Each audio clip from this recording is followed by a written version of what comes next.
नमस्कार दोस्तों, साहित्य समाधान के मंच से मैं डॉक्टर रीता गौड़ आपका हार्दिक स्वागत करती हूं, अभिनंदन करती हूं।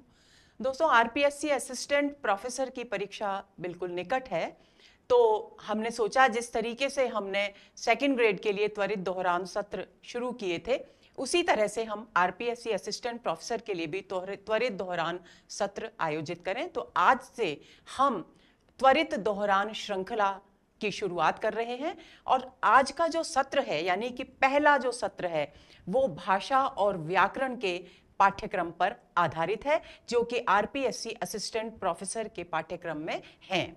तो चलिए शुरू करते हैं आज का सत्र। आज के सत्र का सबसे पहला प्रश्न, निम्नलिखित में से भाषा के विषय में असंगत विकल्प छांटिए। पहला, भाषा वह है जो वक्ता के विचार श्रोता तक पहुंचाती है। बी, बोली, परिनिष्ठित भाषा, राष्ट्रभाषा और राजभाषा भाषा के विविध रूप हैं। सी, किसी भी देश के व्यापक जन समुदाय की संपर्क भाषा को राजभाषा कहते हैं। डी, संविधान के भाग 17 अनुच्छेद 343(1) के अनुसार संघ की राजभाषा हिंदी और लिपि देवनागरी होगी। हमें क्या करना है? हमें असंगत विकल्प छांटना है।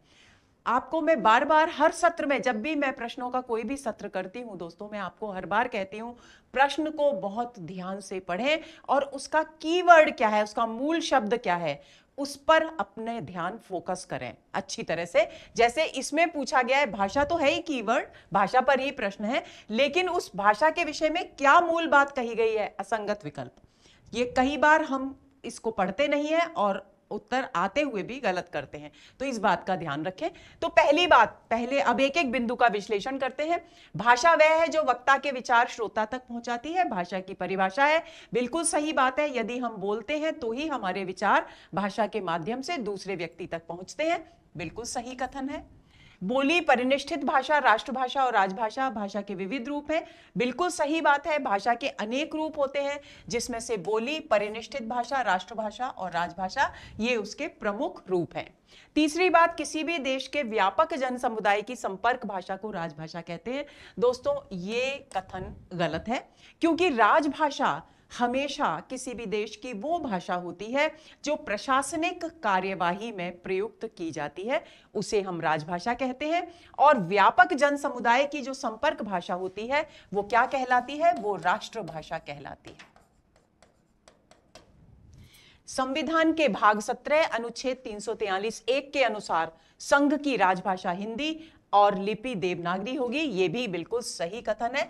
दोस्तों, अब आपको क्या ध्यान रखना है इसके विषय में कि ये जो चार विकल्प हैं, इन चारों विकल्पों को स्वतंत्र रूप से आपको अपने मस्तिष्क में बिठा लेना है, क्योंकि हर विकल्प पर भाषा का निम्नलिखित में से कौन सा भाषा का रूप नहीं है, प्रश्न पूछा जा सकता है। फिर किसी भी देश के व्यापक जन समुदाय की संपर्क भाषा को क्या कहते हैं, या राष्ट्रभाषा का क्या अर्थ है, या राजभाषा का क्या अर्थ है, यह पूछा जा सकता है। और संविधान के कौन से भाग में या कौन से अनुच्छेद में लिखा गया है कि राजभाषा हिंदी और लिपि देवनागरी होगी, यह प्रश्न तो अक्सर परीक्षाओं में पूछा जाता है। तो ये चारों जो विकल्प दिए गए हैं दोस्तों, वो चारों विकल्प इस बात को ध्यान में रखकर दिए गए हैं कि भाषा के विषय में जो भी आधारभूत तथ्य हैं वो पूरे के पूरे आपको कंठस्थ हो जाएं। तो इस प्रश्न का सही उत्तर हुआ सी। आगे चलते हैं। निम्नलिखित में से हिंदी भाषा की बोलियों उपबोलियों के संबंध में असंगत कथन छांटिए। मगही का परिनिष्ठित रूप गया जिले में बोला जाता है, इसके सीमांत रूपों पर उड़िया और बंगाली का प्रभाव पड़ा है। उत्तर प्रदेश और उसके सीमावर्ती क्षेत्रों में बोली जाने वाली बुंदेली का विकास मागधी अपभ्रंश से हुआ है। डॉक्टर ग्रियर्सन ने राजस्थानी बोलियों को 5 वर्गों में रखा था, लेकिन भीली को इसके अंतर्गत नहीं रखा। खड़ी बोली का विकास शौरसैनी अपभ्रंश से हुआ है और इसे कौरवी भी कहा जाता है। यहां भी हमें हिंदी भाषा की बोलियों और उपबोलियों के विषय में असंगत कथन ही छांटना है। तो पहला विकल्प है, मगही का परिनिष्ठित रूप गया जिले में बोला जाता है और इसके सीमांत रूपों पर उड़िया और बंगाली का प्रभाव पड़ा है, बिल्कुल सही कथन है। बिहारी की बोली है मगही, और मगही दोस्तों विशेष तौर पर बिहार और झारखंड में बोली जाती है।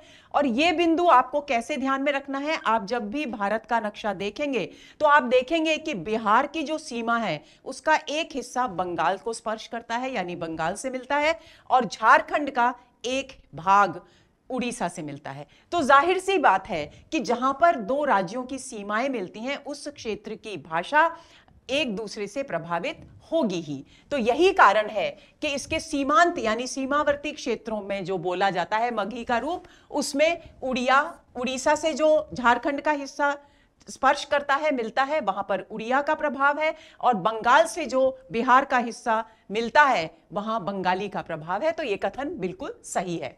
उत्तर प्रदेश और उसके सीमावर्ती क्षेत्रों में बोली जाने वाली बुंदेली का विकास मागधी अपभ्रंश से हुआ है। यह असंगत कथन है, क्योंकि बुंदेली पश्चिमी हिंदी की बोली है और उसका विकास मागधी अपभ्रंश से नहीं, शौरसैनी अपभ्रंश से हुआ है। यह आपको ध्यान में रखना है। डॉक्टर ग्रियर्सन ने राजस्थानी बोलियों को 5 वर्गों में विभक्त रखा था, लेकिन भीली को इसके अंतर्गत नहीं रखा। भाषा और बोलियों के विषय में बहुत ही महत्वपूर्ण कथन है। प्रश्न पूछा जा सकता है कि डॉक्टर ग्रियर्सन ने राजस्थानी बोलियों को कितने वर्गों में विभक्त किया। दूसरी बात, कौन सी बोली को इसके अंतर्गत नहीं रखा। तो आपको यह बिंदु भी ध्यान में रखना है। खड़ी बोली का विकास शौरसैनी अपभ्रंश से हुआ है और इसे कौरवी भी कहा जाता है। कौरवी किसे कहा जाता है, यह परीक्षाओं में अक्सर पूछ लिया जाता है, या खड़ी बोली का दूसरा नाम क्या है, यह परीक्षाओं में पूछ लिया जाता है। यह कथन भी बिल्कुल सही है, आपको ध्यान रखना है। यानी असंगत कथन हुआ, इस प्रश्न का सही उत्तर हुआ बी, क्योंकि यही असंगत कथन है। राजस्थान की निम्नलिखित बोलियों को उनके क्षेत्र के साथ सुमेलित कीजिए। मारवाड़ी, बागड़ी, यहां क्षेत्र दिए हुए, बोलियां दी हुई हैं और यहां क्षेत्र दिए हुए हैं। मारवाड़ी, बागड़ी, मेवाती, अहिरवाटी, ढूंढाड़ी, हाड़ौती, मालवी, रांगड़ी और नीमाड़ी। तो सबसे पहले आती है मारवाड़ी बागड़ी। तो मारवाड़ी और बागड़ी पश्चिमी राजस्थान की बोलियां हैं। मेवाती और अहिरवाटी उत्तर पूर्वी राजस्थान की बोलियां हैं। ढूंढाड़ी और हाड़ौती ये मध्य पूर्वी राजस्थान की बोलियां हैं। मालवी और रांगड़ी दक्षिण पूर्वी की बोलियां हैं, और नीमाड़ी दक्षिणी राजस्थान की। यानी क्रम क्या होगा, मारवाड़ी और बागड़ी आ रहा है तीसरे नंबर पर, मेवाती अहिरवाटी आ रहा है 5वें नंबर पर, ढूंढाड़ी आ रहा है पहले नंबर पर, और मालवी और रांगड़ी आ रहा है चौथे नंबर पर, और नीमाड़ी आ रहा है दूसरे नंबर पर। यानी विकल्प सही कौन सा होना चाहिए, 3, 5, 1, 4, 2। आइए कूट देखते हैं। 3, 5, 1, 4, 2 यानी ए विकल्प इस प्रश्न का सही उत्तर है। तो आंसर हुआ ए। अब कुछ एक महत्वपूर्ण बिंदु जो आपको ध्यान में रखने हैं, वो ये क्या याद रखना है कि जॉर्ज ग्रियर्सन ने भारतीय भाषाओं पर एक ग्रंथ लिखा था जिसका नाम हिंदी में नाम है भारतीय भाषा विषयक कोश, और अंग्रेजी में उसका जो मूल नाम है वो है लिंग्विस्टिक सर्वे ऑफ इंडिया, यानी भारत का भाषा वैज्ञानिक अध्ययन या सर्वेक्षण। मैं राजस्थानी बोलियों का वर्गीकरण प्रस्तुत किया और हमने अभी पढ़ा कि राजस्थानी बोलियों को उन्होंने 5 वर्गों में रखा है। तो वो 5 वर्ग कौन से हैं वो भी आपको ध्यान में रखना चाहिए। पश्चिमी राजस्थानी, जिसके अंतर्गत उन्होंने पूर्वी मारवाड़ी, पश्चिमी मारवाड़ी और दक्षिणी मारवाड़ी को शामिल किया। उत्तर पूर्वी राजस्थानी में उन्होंने मेवाती और अहिरवाटी को शामिल किया। मध्य पूर्वी राजस्थानी में ढूंढाड़ी और हाड़ौती को शामिल किया। दक्षिण पूर्वी राजस्थानी में मालवी, रांगड़ी, बांगड़ी और साथवाड़ी को शामिल किया, और दक्षिणी राजस्थानी में उन्होंने नीमाड़ी को शामिल किया। तो यह आपको बिल्कुल भी भूलना नहीं है। अब बात आती है अगले प्रश्न की। अपभ्रंश के निम्नलिखित रूपों और उनसे विकसित भाषाओं की दृष्टि से कौन सा विकल्प सुमेलित नहीं है। ए ब्राचड़ सिंधी, ये अपभ्रंश के रूप हैं और ये विकसित भाषाएं हैं। बी टक पंजाबी, सी कैकय गुजराती, डी अर्धमागधी पूर्वी हिंदी। तो दोस्तों सी विकल्प इस प्रश्न का सही उत्तर है, क्योंकि यही सुमेलित नहीं है। तो प्रश्न का सही उत्तर हुआ सी। ब्राचड़ अपभ्रंश से सिंधी का विकास हुआ, बिल्कुल सही है। टक अपभ्रंश से पंजाबी विकसित हुई, लेकिन कैकय अपभ्रंश से गुजराती विकसित नहीं हुई, बल्कि कौन विकसित हुई, लहंदा भाषा विकसित हुई। और गुजराती शौरसैनी अपभ्रंश से विकसित भाषा है। ये आपको ध्यान में रखना है। और अर्धमागधी से पूर्वी हिंदी की बोलियां विकसित हुई, ये आपको अच्छी तरह से ज्ञात ही है। तो इस प्रश्न का सही उत्तर हुआ सी। पूर्वी हिंदी की बोलियां हैं अवधी, बघेली, छत्तीसगढ़ी, हरियाणवी, बुंदेली, बंगला, उड़िया, भोजपुरी, मगही एवं मैथिली। तो दोस्तों ए विकल्प इस प्रश्न का सही उत्तर है। पूर्वी हिंदी जो कि अर्धमागधी अपभ्रंश से विकसित हुई, पिछले प्रश्न में ही हमने पढ़ा, उसकी प्रमुख बोलियां हैं ये अवधी, बघेली और छत्तीसगढ़ी। तो इस प्रश्न का सही उत्तर हुआ ए।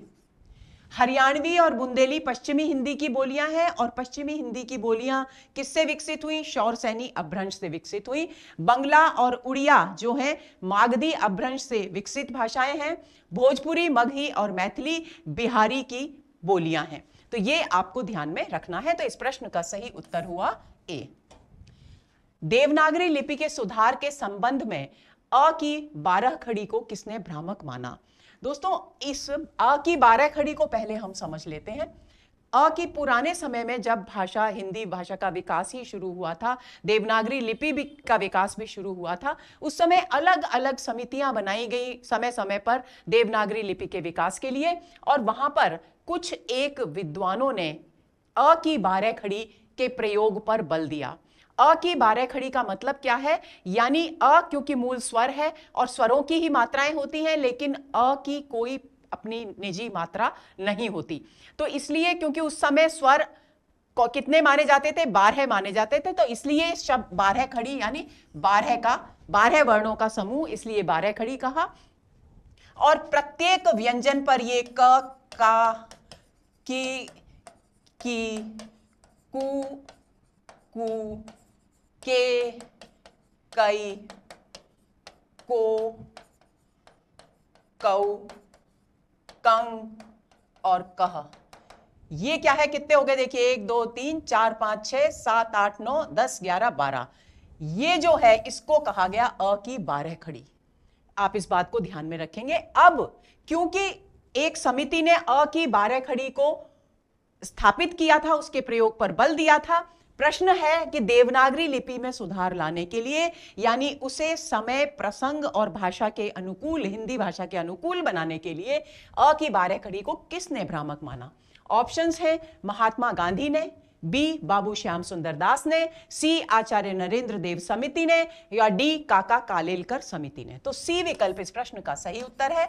आंसर हुआ सी। अब जानना जरूरी है, ये आपको पूरी बात पता होनी चाहिए कि आचार्य नरेंद्र देव समिति, क्योंकि हमारे पाठ्यक्रम में भाषा का मानकीकरण भी है, तो आचार्य नरेंद्र देव समिति ने जो सुझाव दिए उनमें से कुछ एक सुझाव ऐसे हैं दोस्तों जो आज भी हमारे भाषा का जो मानकीकृत रूप है उसमें स्वीकार किए गए हैं। तो इस प्रश्न का सही उत्तर हुआ सी। आप भूलेंगे नहीं कि आचार्य नरेंद्र देव समिति ने अ की 12 खड़ी को भ्रामक माना। अब बात आती है कि सबसे पहले आपको क्या ध्यान रखना है कि काशी नागरी प्रचारिणी सभा ने सन 1945 में श्रीनिवास के सुझाव और सावरकर बंधुओं की 12 खड़ी, यानी किसने अ की 12 खड़ी के प्रयोग पर बल दिया था? सावरकर बंधुओं ने दिया था। पहली बात आपको यह ध्यान रखनी है।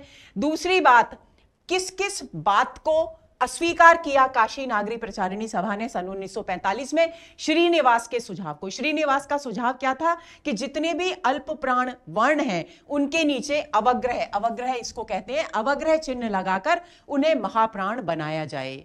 तो एक तो इस उनके सुझाव को गलत माना, अस्वीकार कर दिया काशी नागरी प्रचारिणी सभा ने, और सावरकर बंधुओं ने जो अ की 12 खड़ी के प्रयोग की बात की थी उसको भी नकार दिया। 1947 में तब जब यह स्थिति पैदा हुई और काशी नागरी प्रचारिणी सभा हिंदी भाषा के विकास की दृष्टि से एक बहुत ही महत्वपूर्ण सभा थी, बहुत प्रभावशाली सभा थी। यही कारण है कि उससे प्रभावित होकर सन 1947 में उत्तर प्रदेश सरकार ने आचार्य नरेंद्र देव की अध्यक्षता में एक समिति का गठन किया और उस समिति ने क्या सुझाव दिए? सबसे पहला सुझाव था अ की 12 खड़ी भ्रामक है, यानी यह खड़ी बोली के विकास में भ्रमोत्पादक है, भ्रम उत्पन्न करती है, इसलिए इसका प्रयोग नहीं होना चाहिए। दूसरा, श्रीनिवास द्वारा प्रस्तावित अल्प प्राण व्यंजन के नीचे अवग्रह, इसको अवग्रह कहते हैं दोस्तों, ये चिन्ह अवग्रह चिन्ह है, संस्कृत में प्रयोग होता है। जब भी हम संस्कृत में किसी को कोई आवाज देनी हो तो राम आ जो लंबा दीर्घ स्वर होता है वहां अवग्रह का संस्कृत में प्रयोग होता है। यह बात आपको ध्यान में रखनी है। और संस्कृत की उसी विशेषता के कारण ये यहां पर श्रीनिवास जी ने यहां पर ये एक नियम प्रस्ताव रखा था कि अल्प प्राण व्यंजन के नीचे अवग्रह चिन्ह लगाकर उसे महाप्राण बनाना चाहिए, लेकिन आचार्य नरेंद्र देव समिति ने यह स्वीकार नहीं किया। बोला ये गलत है, ये प्रासंगिक नहीं है, असंगत है। किसी व्यंजन के नीचे दूसरा व्यंजन न जोड़ा जाए, यह बात भी आचार्य नरेंद्र देव समिति ने कही। मात्राएं जैसी हैं वैसी ही बनी रहे, लेकिन उन्हें व्यंजन से हटाकर रखा जाए, यह बात नरेंद्र देव समिति ने कही। शिरोरेखा हटाना ठीक नहीं। उससे पहले एक समिति ने कहा था शिरोरेखा का प्रयोग अनिवार्य नहीं है, लेकिन उस स्थिति में घ और ध जैसे जो वर्ण हैं उनमें अंतर स्पष्ट करना मुश्किल हो रहा था। तो उस स्थिति में नरेंद्र देव समिति ने यह सुझाव दिया कि शिरोरेखा होनी चाहिए, शिरोरेखा हटाना ठीक नहीं है। संयुक्त व्यंजनों में पहले व्यंजन की खड़ी पाई हटाकर, यह आजकल की वर्णमाला में भी स्वीकार किया गया है, संयुक्त व्यंजनों में पहले व्यंजन की खड़ी पाई हटाकर शेष व्यंजन हलंत करके लिखे जाएं। अ झ ध भ क क्ष, ये क्ष यानी क्ष, त र का प्रयोग मान्य हो और श्र भी बना रहे, यानी इन वर्णों के प्रयोग को मान्यता प्रदान की नरेंद्र देव समिति ने। अनुस्वार और पंचमाक्षरों की जगह अनुस्वार यानी बिंदु का प्रयोग हो, यह भी आजकल मानकीकृत हिंदी में वर्णमाला में स्वीकार किया गया है। और ल को वर्णमाला में स्थान दिया जाए, यह भी मानकीकृत हिंदी में वर्णमाला में ल वर्ण माना गया है। इसका कारण क्या है? इसका कारण है कि हिंदी की बहुत सारी जो बोलियां हैं, खासतौर से राजस्थानी में, डिंगल, मराठी में इस ये वर्ण का प्रयोग किया जाता है, इसलिए इसे वर्णमाला में स्थान दिया गया है। ये तो हुई नरेंद्र देव समिति के सुझाव, तो आपको ध्यान रखने हैं। ये सभी बिंदु दोस्तों परीक्षा की दृष्टि से बहुत महत्वपूर्ण हैं, क्योंकि आप असिस्टेंट प्रोफेसर की परीक्षा की तैयारी कर रहे हैं, तो ये जानकारी आपको होनी ही चाहिए। अगला प्रश्न, निम्नलिखित में से कौन सी देवनागरी लिपि की विशेषता नहीं है? ए, वैज्ञानिक ढंग से क्रमबद्ध लिपि, बी, प्रत्येक ध्वनि के लिए अलग चिन्ह, सी, प्रत्येक वर्ण का उच्चारण, डी, क्षेत्रीय परिवर्तनशीलता एवं लचीलापन। तो दोस्तों डी विकल्प इस प्रश्न का सही उत्तर है, क्योंकि बाकी तीनों देवनागरी लिपि की विशेषताएं हैं, लेकिन देवनागरी लिपि में क्षेत्रीय परिवर्तनशीलता नहीं है। क्षेत्रीय परिवर्तनशीलता का क्या अर्थ है? कि हर क्षेत्र में देवनागरी लिपि का स्वरूप बदल जाए, ऐसा नहीं है। पूरे भारत में जहां हिंदी का प्रयोग होता है वहां देवनागरी लिपि एक जैसी प्रयोग में लाई जाती है। लचीलापन यानी अपनी सुविधानुसार हम उसके स्वरूप में परिवर्तन कर लें, यह स्थिति भी देवनागरी लिपि में नहीं है। तो ये दोनों विशेषताएं देवनागरी लिपि में नहीं है। बाकी प्रत्येक वर्ण का उच्चारण किया जाता है, जो लिखा जाता है वो उच्चरित भी होता है, जबकि अंग्रेजी में हम देखते हैं कि बहुत सारे वर्ण जो हैं, जैसे KNOW नो होता है लेकिन उसमें K साइलेंट होता है, लिखा जाता है लेकिन उच्चारण उसका नहीं किया जाता। देवनागरी में ये नहीं है। देवनागरी में प्रत्येक वर्ण का उच्चारण होता है, जो लिखा जा रहा है वो बोला भी जाएगा। प्रत्येक ध्वनि के लिए अलग चिन्ह है, यह भी बिल्कुल स्पष्ट है। और वैज्ञानिक दृष्टि से क्रमबद्ध लिपि है, क्योंकि इसमें पहले स्वर आते हैं, फिर व्यंजन आते हैं और क्रमबद्ध रूप में सारी वर्णमाला बनाई गई है वैज्ञानिक ढंग से। तो इसलिए वैज्ञानिकता और क्रमबद्धता भी इस लिपि की बहुत महत्वपूर्ण विशेषताएं हैं। तो इस प्रश्न का सही उत्तर हुआ डी, आंसर हुआ डी। अगला प्रश्न, निम्नलिखित में से कौन सी भाषा भारतीय संविधान की 8वीं अनुसूची में सम्मिलित नहीं है? संथाली, नेपाली, उर्दू या भोजपुरी? तो डी विकल्प इस प्रश्न का सही उत्तर है दोस्तों।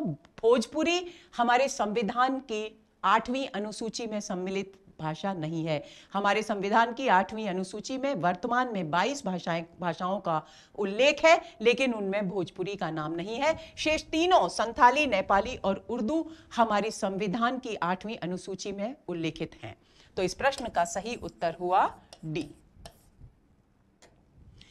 अब ये बात आपको ध्यान में रखनी है, वर्तमान में संविधान में 22 भाषाएं, कितनी भाषाएं हैं प्रश्न पूछा जा सकता है। तो 22 भाषाएं स्वीकृत हैं। वो 22 भाषाएं कौन सी हैं?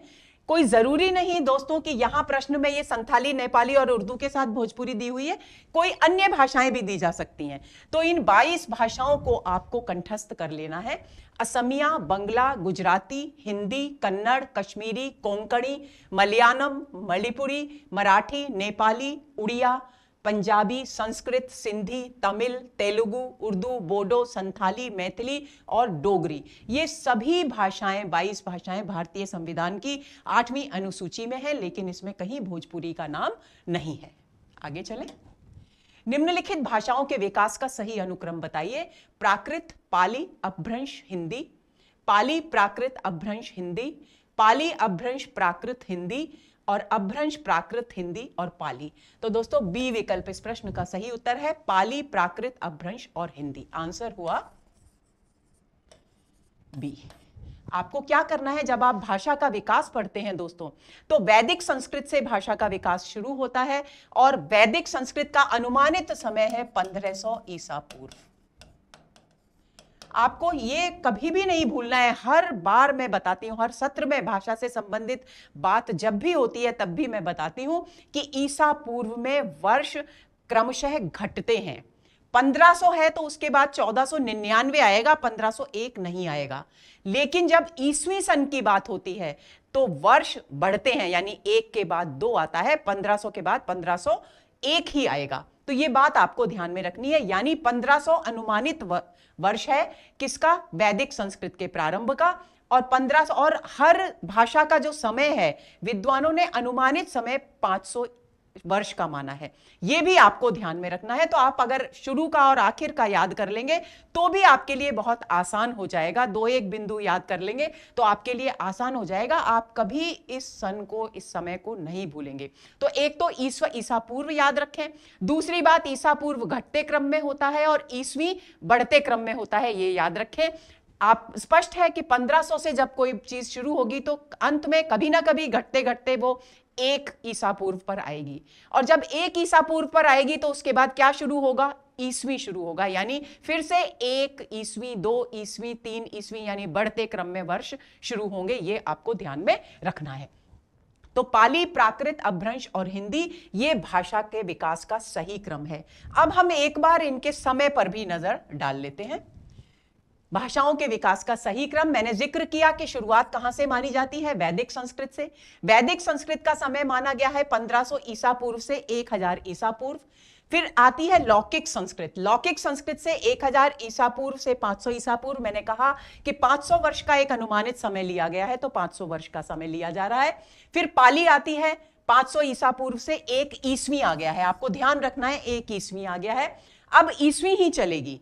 फिर उसके बाद प्राकृत आती है 1 ईसवी से 500 ईसवी, और अपभ्रंश 500 ईसवी से 1000 ईसवी।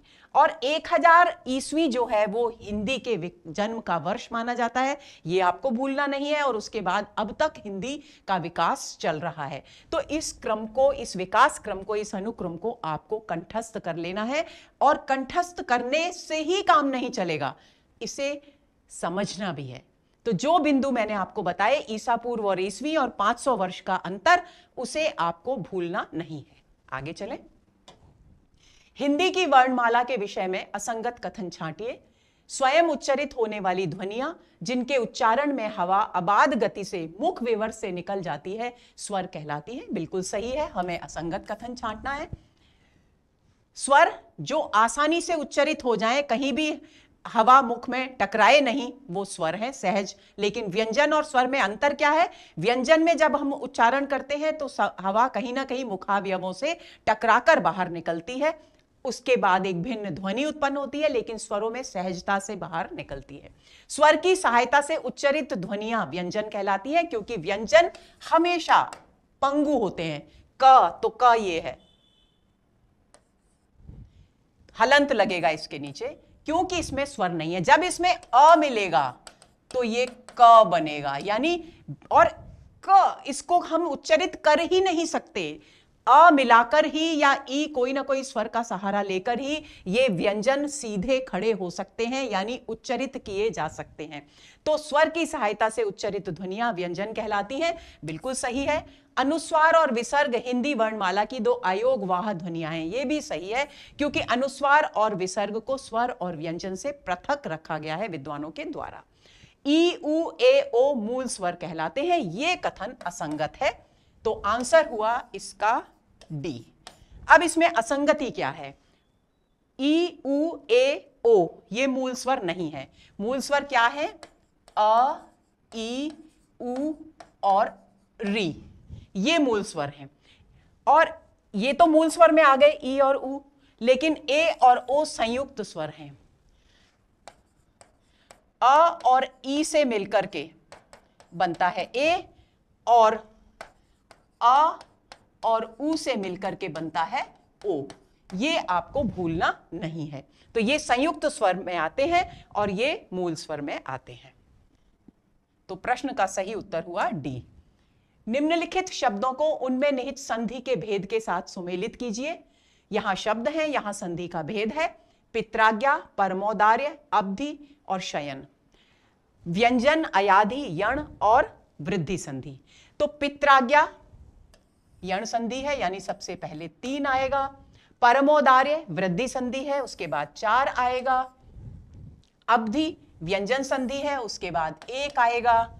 और शयन अयादि संधि है, उसके बाद 2 आएगा। यानी क्रम उत्तर में क्या होना चाहिए? 3, 4, 1, 2। देखते हैं कूट। ए विकल्प इस प्रश्न का सही उत्तर है, तो आंसर हुआ ए। अब जाने कि ये जो शब्द हैं, ये इनमें आखिर ये संधि क्यों है, ताकि आपको संधियों के जो प्रमुख नियम हैं उनके बारे में भी थोड़ा सा दोहरान हो जाए। यण संधि का नियम क्या होता है? यण संधि का नियम होता है कि री के पश्चात असमान स्वर आए तो री का र हो जाता है। तो कैसे लिखेंगे? पितृ प्लस आज्ञा। तो कौन सा स्वर आ रहा है? री स्वर आ रहा है, और उसके बाद असमान स्वर आ रहा है। तो र का, री का क्या हो जाएगा? र। तो शब्द बन गया पित्राज्ञा।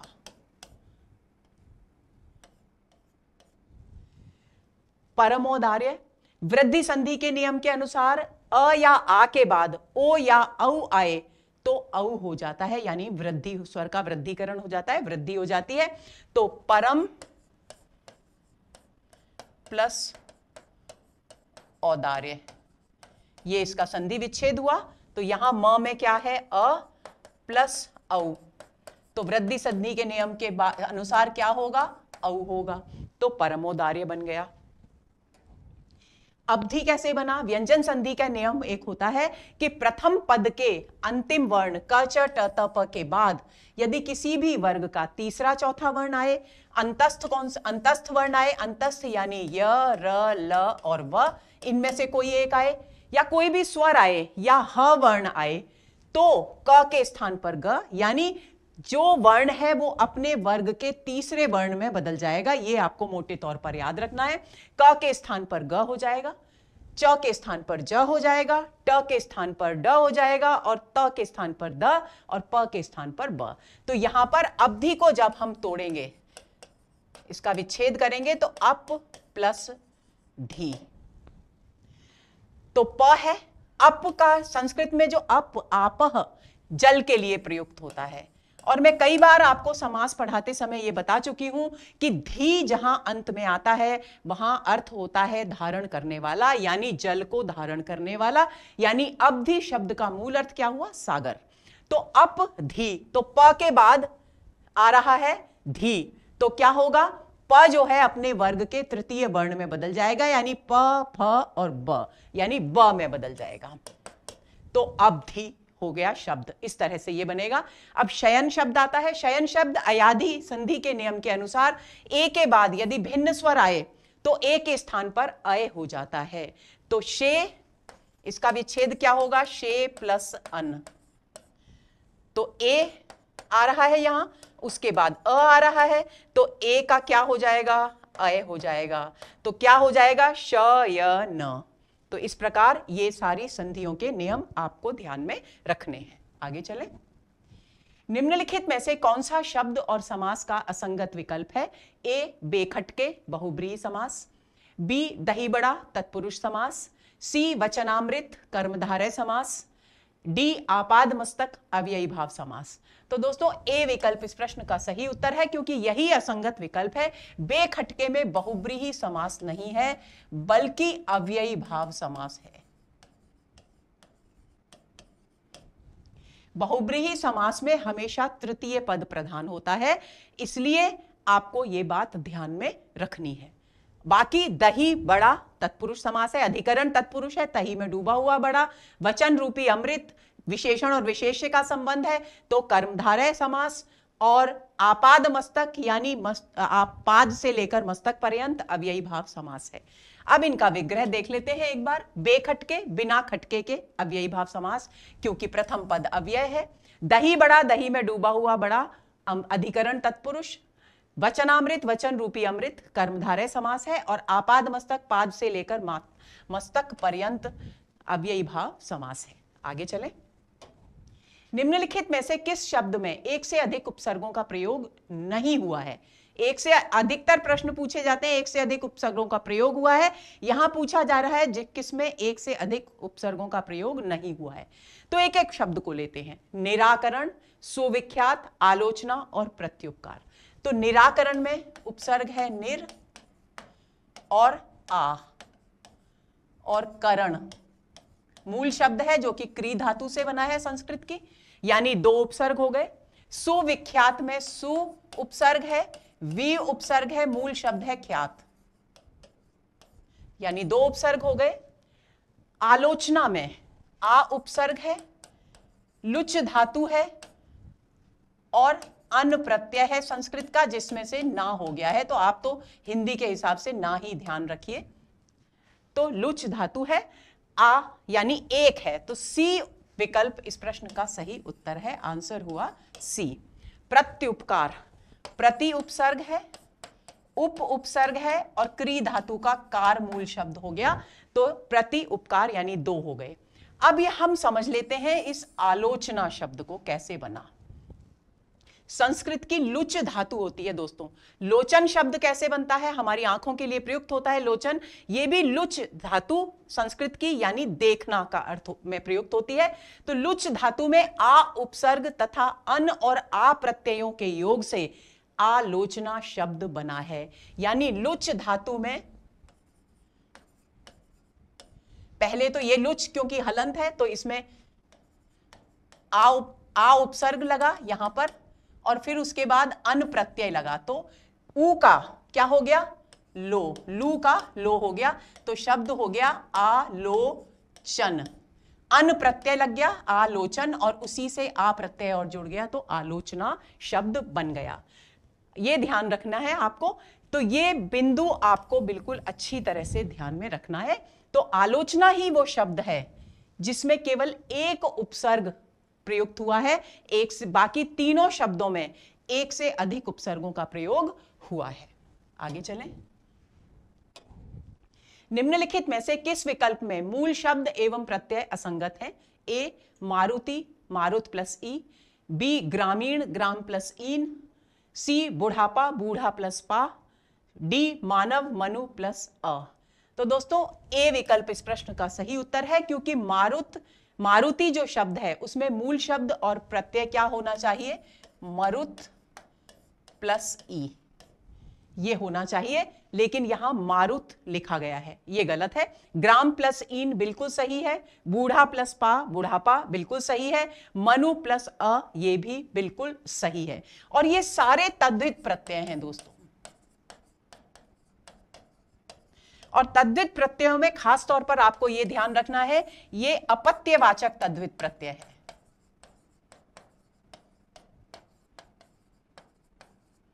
अपत्यवाचक तद्धित प्रत्यय क्या होता है? जो किसी वंश परंपरा का बोध कराए, जैसे मानव, मनु की संतान मानव, रघु की संतान राघव, यदु की संतान यादव, दनु की संतान यानी राक्षसों के वंशज दानव। तो ये इस तरीके से जो बनते हैं वो अपत्यवाचक तद्धित प्रत्यय कहलाते हैं। और जो कृत प्रत्यय होते हैं वो हमेशा क्रिया शब्दों में ही लगते हैं, ये बात आपको भूलनी नहीं है। कृत यानी करना, किया हुआ, उससे आप ध्यान रख लीजिए। कृत का मतलब है क्रिया शब्दों में लगने वाले प्रत्यय। तद्धित जो संज्ञा, सर्वनाम, विशेषण आदि में लगे वो तद्धित प्रत्यय होते हैं। तो आंसर हुआ इस प्रश्न का ए। निम्नलिखित में से कौन सा कथन असंगत है? वाक्य के भेद के पर आधारित प्रश्न है दोस्तों। संयुक्त वाक्य में दो या दो से अधिक साधारण वाक्य समुच्चय बोधक अव्ययों यथा, एवं, पर, तथा और आदि से जुड़े होते हैं। मिश्र वाक्यों में प्रधान उपवाक्य की क्रिया मुख्य होती है और आश्रित उपवाक्यों के प्रारंभ में जो, जैसे, कि, यदि, ताकि, क्योंकि, जब, तब, जिसने आदि अव्ययों का प्रयोग होता है। सरल वाक्य में एक या एक से अधिक कर्ता और क्रिया हो सकते हैं। वाक्य में जिसके विषय में कुछ कहा जाता है उसे विधेय कहते हैं। तो हमको क्या बताना है? असंगत कथन बताना है। तो सी असंगत है, क्योंकि सरल वाक्य में एक से अधिक कर्ता और क्रिया होते ही नहीं, एक कर्ता और एक ही क्रिया होती है। यह बात आपको ध्यान में रखना है। तो इस प्रश्न का सही उत्तर हुआ सी। अब आपको क्या ध्यान रखना है? संयुक्त वाक्य और मिश्र वाक्य में क्या अंतर है? संयुक्त वाक्य में क्या होता है? जो साधारण वाक्य, दो या दो से अधिक साधारण वाक्य होते हैं और वो साधारण वाक्य किसी भी एक योजक के द्वारा यानी समुच्चय बोधक के द्वारा जुड़े होते हैं। लेकिन अगर हम उस समुच्चय बोधक को हटा दें तो वो स्वतंत्र वाक्य होते हैं। तो वह आया और चला गया, तो यानी वह आया स्वतंत्र वाक्य, चला गया स्वतंत्र वाक्य, और से जुड़ा हुआ है। लेकिन मिश्र वाक्य में क्या होता है? एक प्रधान उपवाक्य होता है, उसी की क्रिया प्रमुख होती है, और दूसरे आश्रित उपवाक्य होते हैं और उनमें जो, जैसे, कि, यदि, ताकि, क्योंकि, जब, तब, जिसने, जैसे कि इस तरह के वाक्य। यदि तुम समय से आते तो हमें ट्रेन मिल जाती।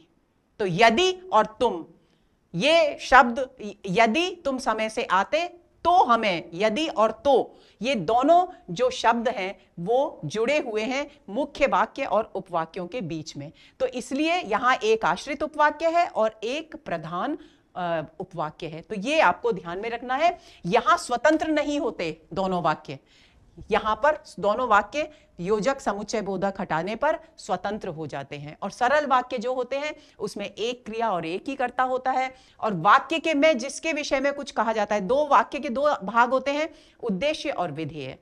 तो जिसके विषय में कुछ कहा जाता है वो उद्देश्य होता है और जो कुछ कहा जाता है वो विधेय होता है। तो यह कथन भी बिल्कुल सही है। अगला प्रश्न, निम्नलिखित में से शुद्ध वाक्य है? पश्चाताप है कि आपने मेरे पत्रों का कोई उत्तर नहीं दिया। शोक है कि आपने मेरे पत्रों का कोई उत्तर नहीं दिया।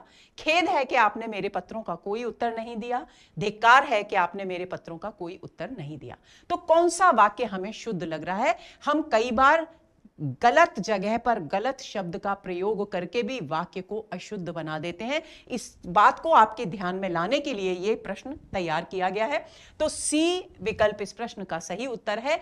अब फर्क यह है कि खेद और पश्चाताप में क्या अंतर है, यह हमें समझ लेना है।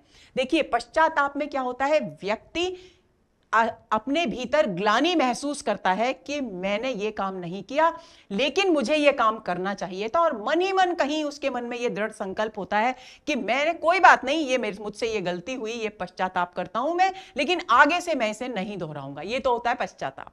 शोक, जब कोई दुखद घटना हो जाती है तब शोक शब्द का इस्तेमाल होता है।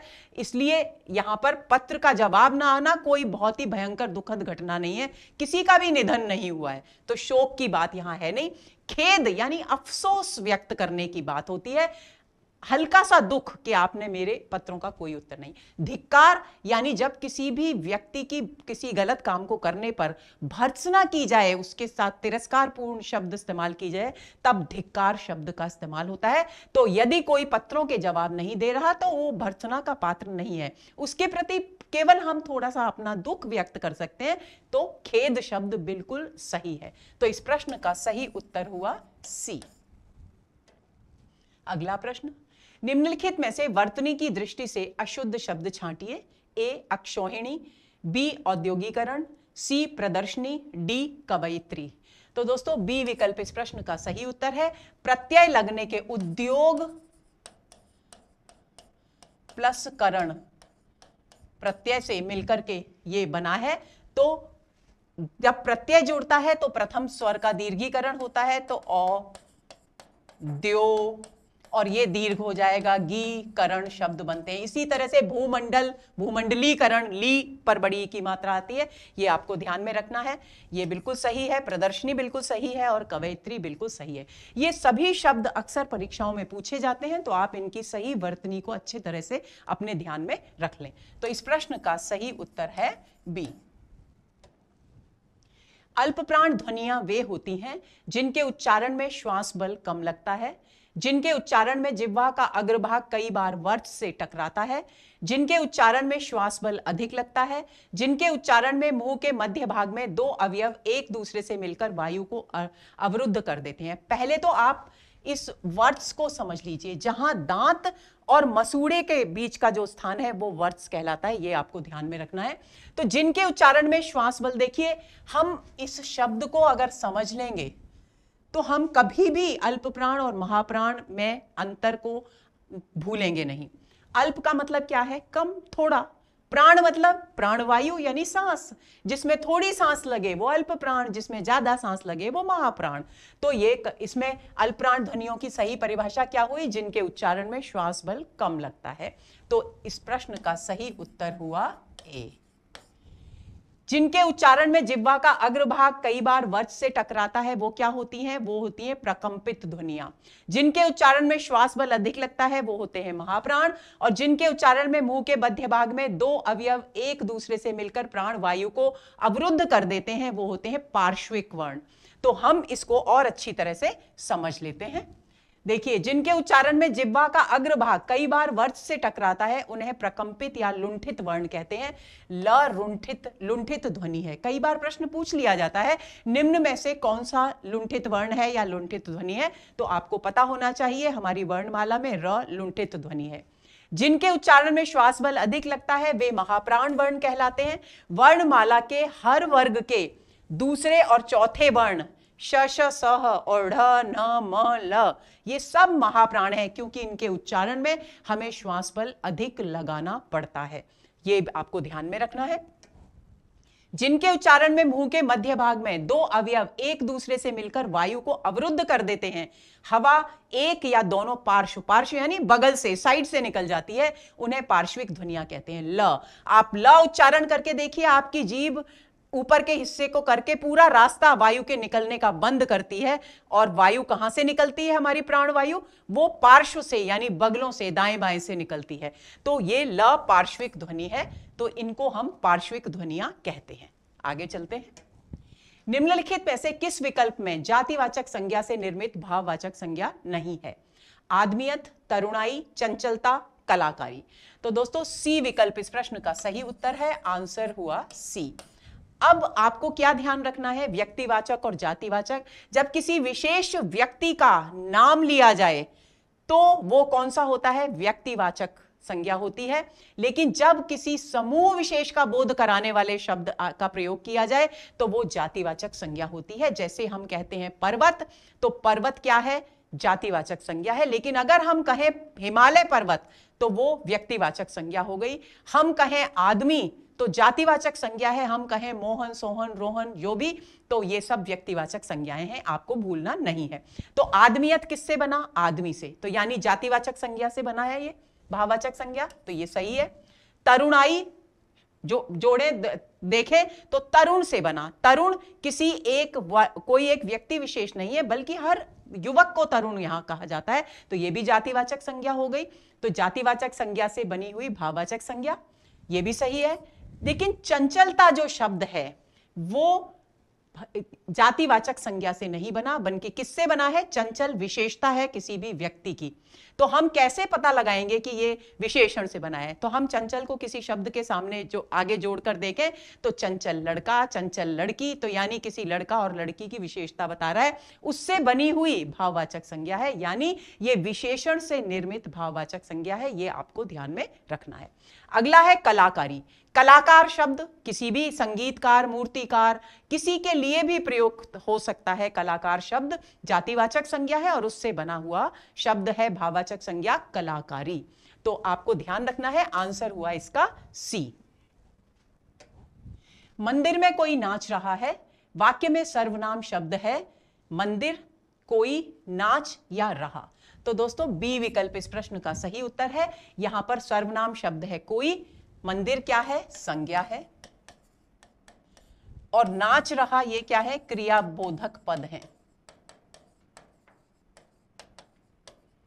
कोई है सर्वनाम, और कौन सा सर्वनाम हमें क्योंकि पता नहीं है, तो अनिश्चयवाचक सर्वनाम। इसकी जगह, कोई शब्द की जगह होता मंदिर में नर्तकी नाच रही है, या नर्तक नाच रहा है, या अलका नाच रही है, या राधा नाच रही है, तो शब्द क्या हो जाता? संज्ञा शब्द हो जाता। लेकिन क्या कहा गया है? मंदिर में कोई नाच रहा है, तो सर्वनाम शब्द, संज्ञा के स्थान पर जो प्रयुक्त होते हैं शब्द, वे सर्वनाम शब्द कहलाते हैं। तो अनिश्चयवाचक, क्योंकि निश्चित बोध नहीं हो रहा है, इसलिए क्या है? अनिश्चयवाचक सर्वनाम है। तो इस प्रश्न का सही उत्तर हुआ बी। संचय शब्द से निर्मित विशेषण शब्द है संचयन, संचन, संचन्मय या संचित। तो डी विकल्प इस प्रश्न का सही उत्तर है। बाकी संचयन तो संग्रह ही है, संचन कोई शब्द है नहीं, संचन्मय भी कोई शब्द नहीं है, संचित है। अब विशेषण शब्द हमको छांटना है, तो हम विशेषण को हम क्या संचित करते हैं? संचित ज्ञान, संचित धन, संचित बुद्धि, है ना। तो हम यहां ये विशेषण शब्द हो गया, क्योंकि ये बुद्धि की या ज्ञान की विशेषता बता रहा है कि कौन सी बुद्धि, कौन सा ज्ञान, तो संचित, कौन सा धन, तो संचित, यानी जो संचित किया गया है वर्षों के परिश्रम से, धैर्य से, जिसे संचित किया गया है। तो इस प्रश्न का सही उत्तर हुआ डी। अगला प्रश्न, सीता खाना खाकर दिल्ली जाएगी, वाक्य में रेखांकित शब्द है ए प्रेरणार्थक क्रिया, बी क्रियार्थक क्रिया, सी पूर्वकालिक क्रिया, या डी नाम धातु क्रिया। तो दोस्तों सी विकल्प इस प्रश्न का सही उत्तर है। जब किसी भी वाक्य में दो क्रियाएं हों, क्रियाएं प्रयुक्त हों, तो जो पहले वाली क्रिया है वो पूर्वकालिक क्रिया कहलाती है। बहुत सीधी सी बात है, खाकर कहां जाएगी? दिल्ली जाएगी, क्रिया बाद में है, पहले क्या करेगी? वो खाना खाएगी, तो खाने की क्रिया करेगी, तो ये पूर्वकालिक क्रिया हुई। आंसर हुआ सी। अब देखते हैं कि ये अन्य जो क्रियाएं हैं इनकी भी हम थोड़ी सी उनका रिवीजन कर लेते हैं। तो जब किसी वाक्य में, पहली बात जो मैंने बता दी आपको, जब किसी वाक्य में दो क्रियाएं प्रयुक्त हो, उनमें से एक क्रिया दूसरी क्रिया से पहले संपन्न हुई हो, तो पहले संपन्न होने वाली क्रिया पूर्वकालिक क्रिया कहलाती है। लेकिन जब कर्ता स्वयं कार्य न करे, एक अथवा दो प्रेरित कर्ताओं की सहायता से कार्य को संपन्न करवाए, यानी दूसरे को प्रेरणा दे कोई भी काम करने की, उसे प्रेरणार्थक क्रिया कहते हैं। यानी रमा पत्र लिखवाती है, खुद नहीं लिखती, लिखवाती है, तो प्रेरणार्थक क्रिया हो गई। धातु को छोड़कर अन्य संज्ञा, सर्वनाम, विशेषण, अव्यय में प्रत्यय जोड़कर जो क्रिया रूप बनते हैं उन्हें नाम धातु क्रिया कहते हैं। जैसे त्यागना, त्याग क्या है? उसने त्याग किया, संज्ञा शब्द है, उसमें ना प्रत्यय जोड़ करके क्या बन गया? त्यागना, यानी क्रिया। गर्माना, गर्म क्या है? विशेषण है, गर्म, गर्म दूध, गर्म पानी, तो गर्माना, वो गर्मा गया, तो क्रिया में परिवर्तित हो गया, ये नाम धातु क्रिया हो गई। मिमियाना, मैं सर्वनाम शब्द है, उससे वो मिमियाने लगा, क्रिया प्रयुक्त हो गई सर्वनाम शब्द से। थपथपाना, थप थप अव्यय शब्द है, उससे क्रिया बन गई थपथपाना। तो इस तरह से ये सारी नाम धातु क्रियाएं हैं प्रमुख, क्योंकि जो क्रियाएं संज्ञा, सर्वनाम, विशेषण, अव्यय में प्रत्यय जोड़कर जिनके क्रिया रूप बनते हैं उन्हें नाम धातु क्रिया कहा जाता है। अब बात आती है मूल धातु में ना जोड़ने से क्रियार्थक क्रिया बनती है, जैसे टहलना, लिखना, पढ़ना, देखना आदि। ये भी आपको ध्यान में रखना है। क्रिया विशेषण के विषय में निम्नलिखित में से असंगत विकल्प छांटिए। पदार्थ के विषय में विधान किए गए शब्दों की विशेषता बताने वाले शब्द क्रिया विशेषण कहलाते हैं। क्रिया विशेषण विकारी शब्द होते हैं। क्रिया विशेषण के चार भेद होते हैं: कालवाचक, स्थानवाचक, परिमाणवाचक, रीतिवाचक क्रिया विशेषण। यहां वहां, बाहर भीतर, प्रातःकाल, प्रतिदिन, झटपट, बहुत आदि क्रिया विशेषण शब्द हैं। तो हमें इसमें से असंगत शब्द छांटना है, असंगत विकल्प छांटना है। तो बी विकल्प असंगत है, क्योंकि क्रिया विशेषण विकारी शब्द नहीं होते, अविकारी शब्द होते हैं। शेष सभी कथन सही हैं। क्रिया विशेषण को क्या कहेंगे? जो भी क्रिया होती है उसकी जो विशेषता बताते हैं वो क्रिया विशेषण शब्द होते हैं। पदार्थ के विषय में विधान किया गया जो शब्द है, यानी उसकी जो क्रिया है, उस शब्द की विशेषता बताने वाले शब्द क्रिया विशेषण कहलाते हैं। क्रिया विशेषण के चार भेद होते हैं: काल जो समय का बोध कराए, स्थान जो स्थान का बोध कराए, परिमाण जो मात्रा का बोध कराए, थोड़ा, कम, ज्यादा, रीतिवाचक काम करने की विशेषता बताए कि लड़की शालीनता से बैठी है, तो रीतिवाचक क्रिया विशेषण है। यहां वहां, बाहर भीतर, प्रातःकाल, प्रतिदिन, झटपट, बहुत आदि ये सब क्रिया विशेषण शब्द हैं। ये आपको ध्यान में रखना है। क्रिया विशेषण अविकारी, ये मैंने आपको बता दिया। अविकारी शब्द कौन से होते हैं, इसको भी एक बार दोहरा लीजिए। लिंग, वचन, कारक, काल, वाच्य, पुरुष आदि के कारण जिन शब्दों में कोई परिवर्तन नहीं आता, कोई विकार उत्पन्न नहीं होता, उन्हें हम अविकारी शब्द कहते हैं। संबंध सूचक अव्यय के विषय में कौन सा कथन गलत है? क्रिया से सर्वनाम शब्दों का संबंध सूचित करने वाले शब्द संबंध सूचक अव्यय कहलाते हैं। संबंध सूचक अव्यय संज्ञा या संज्ञा रूप के बाद तो कभी संज्ञा से पहले प्रयुक्त होते हैं।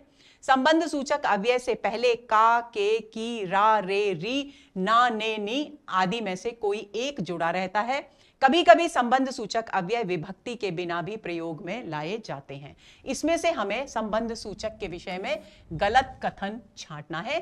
क्रिया से सर्वनाम शब्दों का संबंध सूचित करने वाले शब्द संबंध सूचक अव्यय नहीं कहलाते। ए विकल्प इस प्रश्न का सही उत्तर है। आंसर हुआ ए। बाकी तीनों बातें बिल्कुल सही हैं। अब इसको हम और अच्छी तरह से समझ लेते हैं।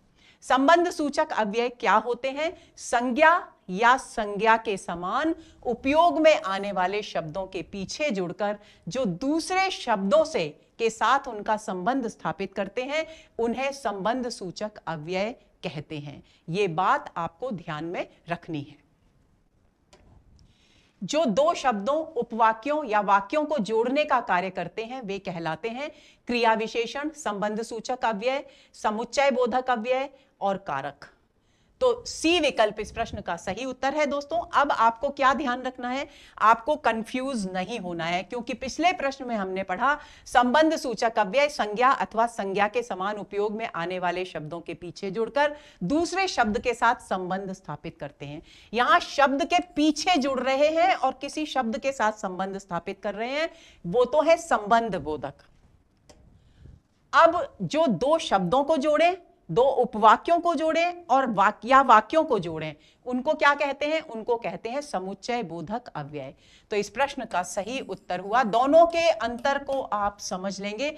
इन प्रश्नों को संबंध बोधक और समुच्चय बोधक में अक्सर बच्चे कंफ्यूज करते हैं, इसीलिए इनको आगे पीछे लिया गया है ताकि दोनों के अंतर आपके मस्तिष्क में बिल्कुल अच्छी तरह से बैठ जाए। तो इस प्रश्न का सही उत्तर हुआ सी। अब समुच्चय बोधक शब्द कौन से हैं? और, इसलिए, बल्कि, तथापि, परंतु, ये सब संबंध बोधक अव्यय हैं।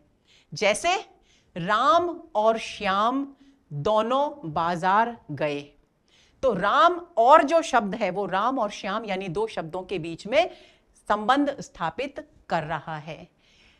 अब अगर हम इस वाक्य को कह दें, इस तरीके से कहें कि राम अस्वस्थ था परंतु फिर भी वह मेरे घर आया, तो दो वाक्यों में संबंध स्थापित कर रहा है, तो यह समुच्चय बोधक हो गया। तो आपको इस तरीके से ध्यान में रखना है। तो दोस्तों, ये हुआ भाषा और व्याकरण के पाठ्यक्रम पर आधारित सत्र, जो कि आरपीएससी असिस्टेंट प्रोफेसर के विद्यार्थियों के पाठ्यक्रम को ध्यान में रखकर बनाया गया है। उम्मीद करती हूं कि जितनी उपयोगी सेकंड ग्रेड के विद्यार्थियों के लिए त्वरित दोहरान श्रृंखला रही, उतनी ही उपयोगी ये श्रृंखला आरपीएससी असिस्टेंट प्रोफेसर के विद्यार्थियों के लिए भी होगी। अब अगले सत्रों का बेसब्री से इंतजार कीजिए। लेकिन हाँ, एक बात और कि जो हम हमारे साहित्य निर्माता श्रृंखला चला रहे हैं, साथ की साथ वो भी चलती रहेगी। आप ये ना समझें, क्योंकि वो तो लंबी चलने वाली है, तो वो उसे बंद नहीं किया गया है, वो भी चलेगी और ये भी चलेगी, साथ एक दूसरे के समानांतर वो चलेगी और ये भी चलेगी। आपको ध्यान रखना है। अगले सत्र के इंतजार में रहिए। नमस्कार।